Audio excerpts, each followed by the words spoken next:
ಇಂಡಸ್ಟ್ರಿನಲ್ಲಿ ಇತ್ತೀಚೆಗೆ ನಡೀತಾ ಇರುವಂತಹ ಒಂದು ಘಟನೆಗಳನ್ನ ನಾವೆಲ್ಲರೂ ಕೂಡ ಗಮನಿಸಿರ್ತೀವಿ. ಕೆಲವೊಂದು ಘಟನೆಗಳು ತುಂಬಾನೇ ದುಃಖ ಕೊಟ್ಟಿರುತ್ತೆ ನಮಗೂ ಕೂಡ. ಈ ತರ ಆಗಬಾರ್ದಾಗಿತ್ತು ಅಂತ ಹೇಳಿ. ಸೊ ಇಂಡಸ್ಟ್ರಿನಲ್ಲಿ ಕೆಲವೊಂದು ಮೂವೀಸ್ಗಳು ಬರ್ತಾ ಇರುವಂಥ ಮೂವೀಸ್ಗಳು ಚೆನ್ನಾಗಿ ರನ್ ಆಗ್ತಾ ಇಲ್ಲ. ಬಿಕಾಸ್ ಕೆಲವು ಫ್ಯಾನ್ಸ್ಗಳು ಏನಂತ ಇದ್ದಾರೆ, ನಮ್ಮ ಬಾಸ್ ನಾವು ಆಚೆ ಬರೋವರೆಗೂ ನಾವು ಮೂವೀಸ್ಗಳನ್ನು ನೋಡೋದಿಲ್ಲ ಅಂತ ಹೇಳಿ ಹೇಳ್ತಾರೆ. ಸೊ ದರ್ಶನ್ ಸರ್ ಒಂದು ಘಟನೆ, ನಾವು ಅದರ ಪರ ಅಥವಾ ವಿರೋಧ ವಹಿಸ್ಕೊಂಡು ಮಾತಾಡೋದು ಬೇಡ. ಬಟ್ ಆದರೆ ಸಿನಿಮಾಗೆ ಎಲ್ಲೋ ಒಂದು ಕಡೆ ಫ್ಯಾನ್ಸ್ ಕೆಲವರು ಬರ್ತಾ ಇಲ್ಲ ಅನ್ನೋ ಒಂದು ಕಂಪ್ಲೇಂಟ್ ತುಂಬಾನೇ ಕೇಳಿ ಬರ್ತಾ ಇದೆ. ಪ್ರತಿಯೊಬ್ಬರೂ ಕೂಡ ಮೀಡಿಯಾದಲ್ಲೂ ಕ್ವಶನ್ ಮಾಡ್ತಾ ಇದ್ದಾರೆ. ಈ ತರದ್ದು ಏನಾದ್ರು ನಿಮ್ಗೆ ಕಂಡು ಬಂದಿದೆ? ಇಲ್ಲ, ನನ್ಗೆ ಯಾವಾಗ್ಲೂ ಹಾಗ ಅನ್ಸೇ ಇಲ್ಲ. ಅಭಿಮಾನಿಗಳು ಇರೋದ್ರಿಂದಾನೇ ನಾವಿರೋದು. ಅವ್ರ ಸಿನಿಮಾ ನೋಡಿದ್ರೇನೆ ನಮ್ಮ ಬದುಕು ಸಾಗೋದು. ಹಾಗಿಲ್ಲ, ನೀವು ಒಳ್ಳೆ ಕಥೆ ಕೊಟ್ಟಾಗ ಖಂಡಿತ ಯಾವ ಸಿನಿಮಾ ಓಡಿದೆ. ಇಂಥ ಸೂಪರ್ ಸ್ಟಾರ್ ಇರಬೇಕು, ಆ ಸ್ಟಾರ್ ಇರಬೇಕು, ಇವನು ಇವಾಗ ಬಂದಿರೋ ಹೊಸಬ ಆ ಥರ ಇಲ್ಲ. ಎಷ್ಟೋ ಹೊಸಬ್ರ ಚಿತ್ರ 100 ಡೇಸ್ ಆಗಿದೆ, ಅವಾರ್ಡ್ಗಳು ಬಂದಿದೆ, ಎಲ್ಲ ಬಂದಿದೆ. ಸೊ ನನಗನ್ನೋದು ಕಥೆನೇ ಇಂಪಾರ್ಟೆಂಟ್, ಕಥೆನೇ ಹೀರೋ ಅಲ್ವಾ. ಇವಾಗ ಕಾಟೇರ ಸಿನಿಮಾ ಒಂದು ಅಷ್ಟೊಂದು ಸಕ್ಸಸ್ ಆಯಿತು ಅಂದರೆ ಕಥೆಯೇ, ಮೇಕಿಂಗು ಅಲ್ವಾ. ಅದು ಯಾರು ಮಾಡಿದ್ರು ಸಕ್ಸಸ್ ಆಗಿರೋದು ಅಲ್ವಾ. ಅದು ಅದಕ್ಕೆ ಸೊ ಅಭಿಮಾನಿಗಳೇ ಒಳ್ಳೆ ಕತೆ ಕೊಡುವಂಥ, ಒಳ್ಳೆ ನಿರ್ದೇಶನ ಕೊಡುವಂಥ ಡೈರೆಕ್ಟರ್ಗಳಿದ್ದಾರೆ. ದಯವಿಟ್ಟು ಬಂದು ನೀವು ನೋಡಿ. ನಿಮ್ಮ ಎಂಟರ್ಟೈನಿಂಗ್ಗೋಸ್ಕರ ನಾವು ಮಾಡ್ತಾ ಇರೋದು, ನಮ್ಮ ಬದುಕಿಗೋಸ್ಕರ ನೀವು ನಮಗೆ ಬೇಕೇ ಬೇಕು. ನೀವು ನಾವು ಬೇರೆ ಇಲ್ಲ. ನೀವು ನೋಡಲಿಲ್ಲ ಅಂದರೆ ನಾವೇನು ಮಾಡೋದು? ಬೇರೆ ಒಂದು ಏನು ಕೆಲಸ ಹುಡ್ಕೊಂಡು ಹೋಗೋಣಪ್ಪ ಅಂದರೆ ಅದೆಲ್ಲ ಆಗದೆ ಇರೋ ಕೆಲಸ. ನಮಗೆ ಗೊತ್ತಿರೋದೇ ಈ ಕೆಲಸ. ಸೊ ಹಾಗಾಗಿ ನಂಗೆ ಗೊತ್ತಿರೋದು ಕಥೆನೇ ಹೀರೋ ರೀ. ಓಕೆ, ಬಹಳಷ್ಟು ಸೋಷಿಯಲ್ ಮೀಡಿಯಾದಲ್ಲಿ ಕೆಲವೊಂದು ಕಮೆಂಟ್ಸ್ಗಳು, ಕೆಲವೊಂದು ಇನ್ಸಿಡೆಂಟ್ಸ್ಗಳು ನಮಗೆ ಬಹಳ ಬೇಜಾರು ಕೊಡುತ್ತೆ.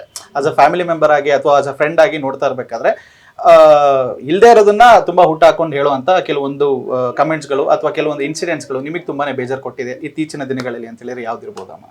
ಯಾವುದು ಬೇಜಾರು ಕೊಟ್ಟಿಲ್ಲ.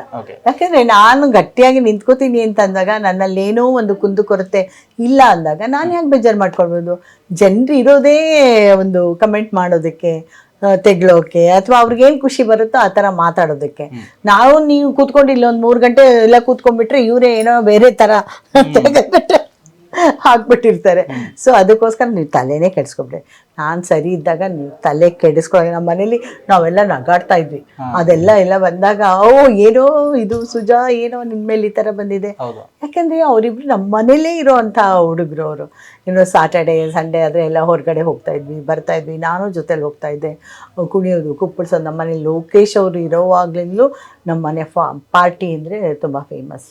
ಸೊ ನಾವು ಇವತ್ತು ಮಾಡಿದ್ದಿಲ್ಲ ಪಾರ್ಟಿಗಳು, ಅದು ಎಲ್ಲ ಫ್ರೆಂಡ್ಸು ಅಂದ್ಬಿಟ್ಟು. ಸೊ ಹಾಗಾಗಿ ಇದೆಲ್ಲ ಬಂದಾಗ ನನಗೆ ಗೊತ್ತೇ ಇಲ್ಲ, ಅದ್ರ ಬಗ್ಗೆ ನೋಡೂ ಇಲ್ಲ, ನಾನು ಕೇಳಿಸ್ಕೊಂಡು ಇಲ್ಲ. ನನ್ನ ಫ್ರೆಂಡ್ಸು ಎಲ್ಲ ಹಾಕ್ಕೊಂಡು ಏನೇ ಇದು ಹೀಗೆ ಬಂದಿದೆ, ಹೌದಾ ಬಂದಿದೆಯಾ, ಏನಂತ ಬಂದಿದೆ ಅಂತ ಅವ್ರನ್ನೇ ಕೇಳ್ತಾ ಇದ್ದೆ ನಾನು. ಆಮೇಲೆ ಸೀರಿಯಸ್ ಆಗಿ ಇದಾಗಿ ಅವರಿಬ್ಬರು ಡೈವರ್ಸ್ ಅಂತಂದಾಗ ಬೇಜಾರಾಯಿತು. ಆವಾಗಲೇ ಗೊತ್ತಾಗಿದ್ದು ನನಗೆ.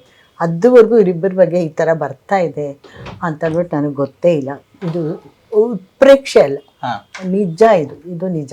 ನಾನು ನನ್ನ ಸೊಸೆ ಎಲ್ಲ ಕೂತ್ಕೊಂಡು ತಮಾಷೆ ಮಾಡ್ಕೊಂಡು ಏನೇನು ನಿನ್ನ ಗಂಡನ ಬಗ್ಗೆ ಹಿಂಗೆಲ್ಲ ಬರ್ತಿದೆ ಅಂತ ಸೊಸೆ ಹತ್ರನೇ ಕೂತ್ಕೊಂಡು ತಮಾಷೆ ಮಾಡ್ತಿದ್ದೆ. ಈ ಥರ ನಮ್ಮ ಫ್ಯಾಮಿಲಿಲಿ ಯಾವತ್ತೂ ಆ ಥರದ್ದು ಒಂದು ಘಟನೆಗಳಾಗಿಲ್ಲ, ಆಗೋದು ಇಲ್ಲ. ದೇವ್ರ ದಯೆಯಿಂದ ಆಗಬಾರ್ದು ಅಂತ ಅನ್ಕೋತೀನಿ. ಎಸ್, ಸೊ ಯಾರ ಕಣ್ಣನ್ನು ಕೂಡ ಬೀಳದೇ ಇರಲಿ ಅಂತ ನಾವು ಕೂಡ ಕೇಳ್ಕೊಂತ ಇರ್ತೀವಿ.